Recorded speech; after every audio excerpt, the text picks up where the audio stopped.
ஜனவரி 5 திங்கட்கிழமை. நோவாவின் கீழ்ப்படிதல்.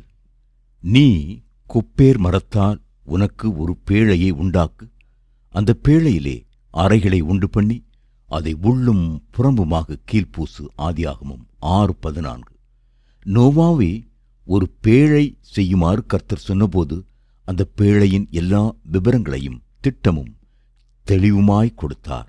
நீளம், அகலம், உயரம் எப்படி இருக்க வேண்டும் என்பதையும், எத்தனை தட்டுகள் இருக்க வேண்டும் என்பதையும், ஒரே ஒரு வாசலும் ஒரே ஒரு ஜன்னலும் தான் இருக்க வேண்டும் என்பதையும் தெரிவித்ததுடன் அளவுகளையும் தெரிவித்தார். நோவாவும் தேவன் கட்டளையிட்டபடியெல்லாம் அதை செய்து முடித்தார். ஆதியாகமம் 6:22. கர்த்தர் மனுஷரிடத்திலே எதிர்பார்ப்பது கீழ்ப்படிதலே. கர்த்தர் இதைச் சொன்னாலும் எந்த கேள்வியும் கேட்காமல் உடனே அதற்கு கீழ்ப்படிய வேண்டும்.